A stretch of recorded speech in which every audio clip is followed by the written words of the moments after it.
Buenos días, hermanos, que el Señor les bendiga.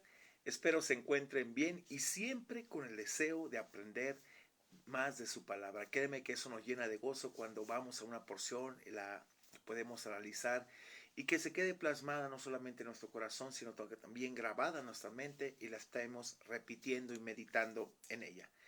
Es bueno saturar tu corazón de su palabra, ¿sabes?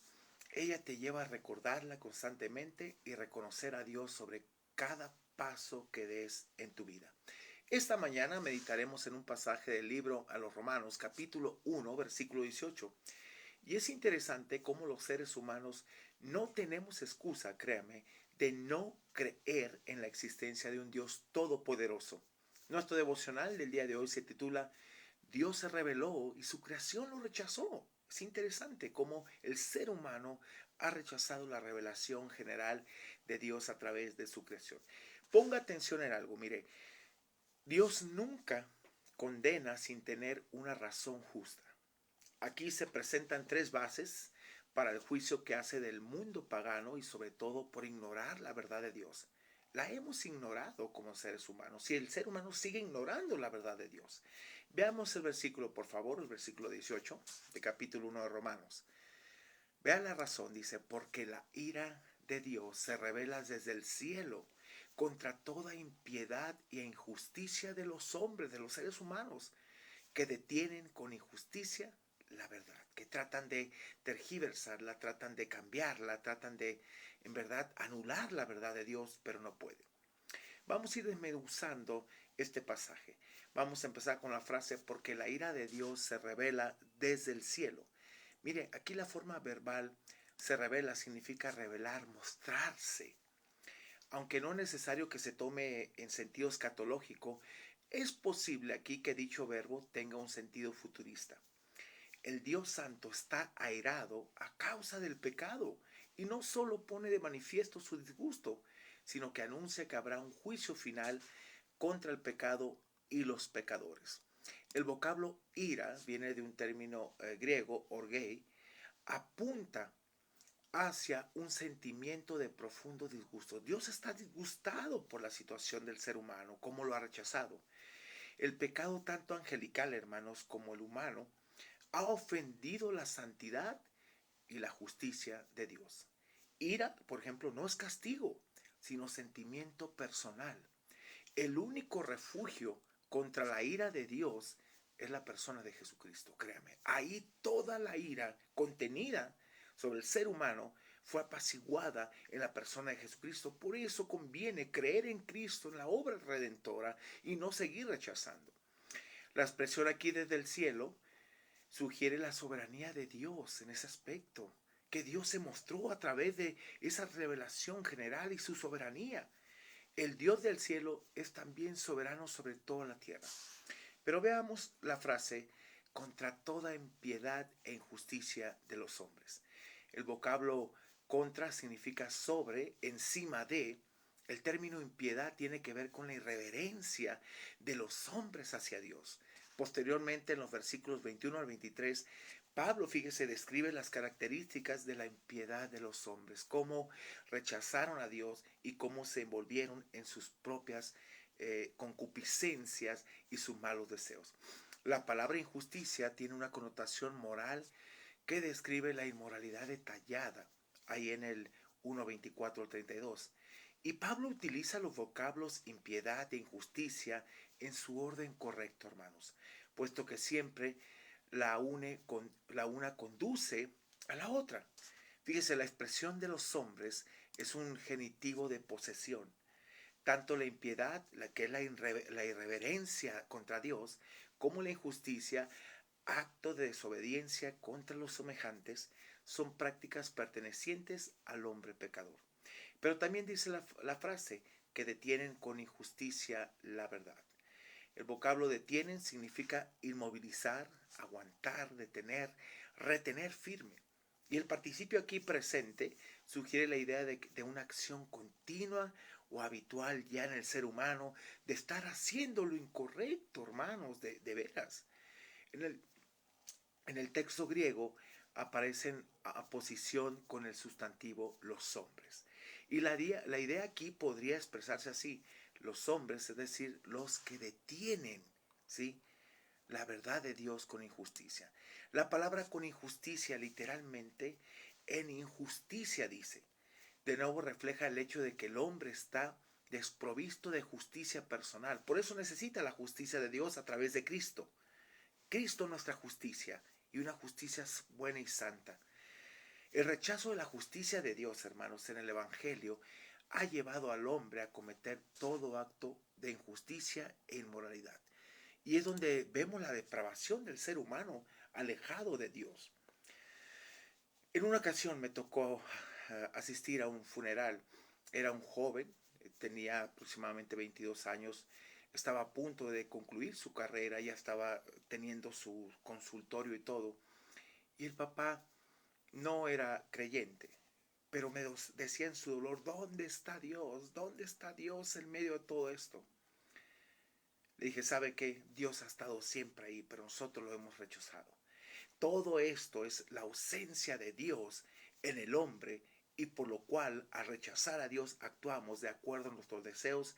Y créame, eso es lo feo. Necesitamos, esta humanidad necesita a Dios, pero desgraciadamente lo hemos rechazado. Fíjese, además, el rechazo de la verdad conduce a la aceptación de la mentira. Es una realidad, hermanos. Cuando el ser humano da sus espaldas a Dios y desafía las leyes del soberano, el resultado es vivir en el error y en las tinieblas. El hombre ha rechazado la verdad de Dios, tanto la escrita, que es la Biblia, como la encarnada en Jesucristo, y por eso permanece en condenación. La ira de Dios, hermanos, es indignación encendida y castigo retributivo en este tiempo y para la eternidad contra aquellos pecadores que no se arrepienten. A.W. Pink ha señalado correctamente que la ira como tal es una perfección divina, como lo son su fidelidad, poder y misericordia, y no es necesario disculparla. ¿Saben qué? No, Dios es justo. La ira de Dios es justa sobre el ser humano. Considerando la ira de Dios, hay algunos hechos, hermanos, que debemos tener en mente. Por ejemplo, no hay conflicto entre la ira y el amor de Dios. El amor siempre, Dios ha sido amor, pero también es un Dios, escúcheme bien, es un Dios, hermanos, que es justo y fiel y es fuego consumidor. El verdadero amor castiga el pecado, la rebelión y la desobediencia, así es. Cuando los hombres rechazan este amor, ¿qué otra cosa queda sino su ira? Hay solamente dos lugares eternos, el cielo y el infierno. Y hoy en día, hermano, no se habla del infierno, fíjese, como que eso, los pastores dejamos de hablar de eso cuando Jesucristo habló mucho del infierno. Si los hombres rehúsan ir al cielo, no queda más que la alternativa del infierno. Y lo que van a pasar ahí es horrible.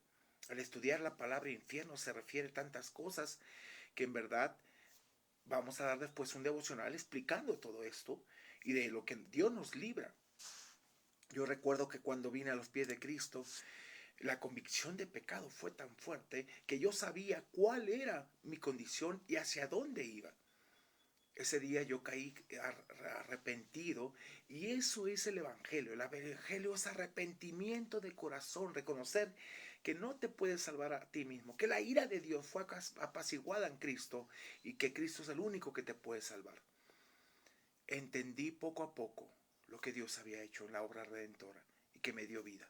Y hoy disfruto tantas cosas, hermanos, haciendo lo correcto, viviendo para Él porque vale la pena. Dios no creó el infierno para los hombres, sino para el diablo y sus ángeles. El Señor no desea la muerte del impío, nos lo dice Ezequiel 33:11, pero para que el que rechaza a Cristo no queda otra alternativa. Dios nos dio tantas oportunidades. No vamos a tener excusa para decir, nadie me habló. No, Dios te habló. Aún la persona que está en un lugar aislado, Dios le habló a través de la revelación general que es su creación. Y no hay excusa. La Biblia dice que el juicio es una extraña operación de Dios. Isaías 28:21. Esto nos sugiere que el Señor prefiere mostrar misericordia, como lo dice Santiago 2:13. En la ira de Dios, fíjese, no hay rencor o animosidad, no. es una ira justa, sin arrebatos ni mancha de pecado.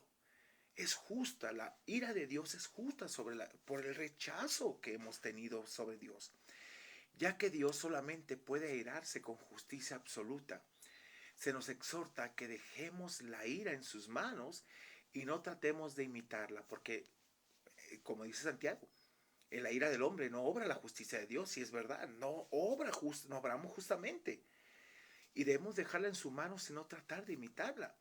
Por esta razón Pablo escribe a los romanos: no os venguéis vosotros mismos, amados míos, sino dejad lugar a la ira de Dios. Hazte a un lado y deja que Dios actúe conforme Él quiere. Y no le des tu órdenes, ¿no? Y vea la razón, porque escrito está: mía es la venganza, dice el Señor, yo pagaré, dice nuestro Dios. Romanos 12:19. Mire, el cristiano, hermanos, es exhortado a mostrar ira justa, pero debe ser justa. No debe convertirse en ira pecaminosa y solamente debe ejercitarse cuando esté en juego el honor de Dios, nunca en defensa o justificación propia. Airaos, pero no pequéis. No se ponga el sol sobre vuestro enojo ni deis lugar al diablo. Puedes tener un enojo justo por una razón injusta, pero sabes, eso no te debe llevar a pecar o a actuar contrariamente. Tú no puedes ejercer la ira de Dios en ningún sentido porque estás limitado. Nuestra ira debe ser limitada y justa ante las cosas justas en ese aspecto, pero hasta ahí. Pero no se ponga el sol sobre vuestro enojo, significa que no te dure todo el día, como mucha gente le dura toda. Y eso, ¿por qué? Porque puede crear una raíz de amargura, ira, enojo, se desata todo un cúmulo de cosas que puede amargar tu corazón. Si realmente creemos en la ira de Dios, compartamos el Evangelio con aquellos que están todavía en el camino espacioso que lleva a la perdición. Dice que ancho es el camino que lleva a la perdición. La puerta estrecha es la que la gente rechaza hoy en día, que es el Evangelio. Y cuando prediquemos sobre la ira de Dios, hagámoslo con solemnidad y aún con lágrimas de compasión. Porque, hermanos, de verdad fuimos librados de un castigo eterno a través del sacrificio y la sangre de Cristo, ese Cordero, que en un mes más estaremos celebrando algo muy especial en la vida de muchos y que no nos arrepentimos de haber creído en el Señor. ¿Y sabe por qué? Porque Él ha cambiado y transformado nuestras vidas. Yo siempre lo he dicho, no somos perfectos, pero ¿sabe? Nunca me excuso, pero sí somos perfectibles. Dios nos va perfeccionando y lo ha dicho, estando persuadidos en esto, convencidos que el que comenzó en vosotros la buena obra, Él la comenzó, la perfeccionará. Significa que va a estar culminada y terminada cuando se la entregue a Dios, Cristo mismo, pero ya está trabajando. Deja que Dios sobre. Así que no se va a terminar hasta que venga el Señor. No, ¿sabe qué? Empieza ya nuestra vida y se culmina precisamente cuando Cristo se la entrega a Dios, esa obra perfeccionada, madurada en todo sentido. Así que deje que Dios obre grandemente. Gracias a Dios, hermano, no rechace a Dios en ningún sentido. Y si ves gente que rechaza a Dios, ten compasión de ellos, porque no saben lo que les espera. Que Dios te bendiga, tengas un excelente día. Vamos a orar y darle gracias a Dios por esta bella oportunidad que nos da de compartir. Y si te das cuenta, son temas diferentes, cotidianos, que tenemos que relacionar y reaccionar ante la bondad de Dios que ha tenido para con nosotros. Oremos. Padre, gracias te damos por este día. Gracias, Dios, porque al entender que tu ira fue apaciguada en la persona de Cristo, es completamente grato entenderlo, que en Él, Señor. Por eso cuando Él dijo: Señor, ¿por qué me has abandonado? Es que humanamente nadie podía llevar el pecado, pero divinamente, Señor, lo soportaste, pero volteaste el rostro de tu Hijo, porque tú no puedes ver el pecado, porque eres un Dios santo. Pero, Padre, estaba siendo derramado en la vida de tu Hijo, Señor, del Dios Todopoderoso. Nadie, Señor, lo ha podido llevar. Aún este hombre que hizo la pasión de Cristo, el que tomó tu lugar en apariencia, cuando estaba viviendo esta escena o filmándola, pidió bajarse, Señor, porque se sentía morir y Él reconoció que humanamente nadie pudo llevar el pecado, pero tú sí, Señor, divinamente. Y gracias por no solamente, Señor, perdonar, sino quitar nuestros pecados. El Cordero de Dios que quita el pecado del mundo. Gracias, Dios, por ello, y gracias por revelarte y mostrarnos tu creación tan bella, y te adoramos y te bendecimos. Los cielos cuentan la gloria de Dios y el firmamento anuncia sus obras. Cuanto más nosotros, seres finitos, reconocemos tu poder y tu gloria. En el nombre de Jesús te bendecimos y te damos gracias. Amén y amén. Mis hermanos, que Dios les bendiga. Los veo el miércoles de 8 a 9 en nuestro tiempo de oración y estudio. Vamos a estar, en verdad, pues estudiando las escrituras y un tema muy relevante día con día. Y jueves de 9 a 10 y media, matrimonios, con un tema muy interesante. Estamos entrando a un tema que creo que es muy necesario, se llama cómo resolver los conflictos en el matrimonio. Y hermanos, la verdad ha sido muy enriquecedor todo este tiempo con los matrimonios, porque entre todos comentamos, nos edificamos y vemos la forma de ayudarnos. Y no te olvides, ya estamos en presencial. Los domingos de 10 a 11 tenemos nuestro tiempo de oración y de 11 a 1 nuestro servicio. Y estamos en una nueva serie, precisamente muy interesante, de errores de interpretación, mala justificación. Y vamos a ver un tema muy relevante que te va a ayudar a entender por qué tienes que ser santo y no buscar una justificación. Así que te deseo lo mejor para este día, que Dios te bendiga y nos vemos el día de mañana con un devocional más para el alma. Gracias, bendiciones hermanos, y bueno, estamos aquí para servirte. Gracias.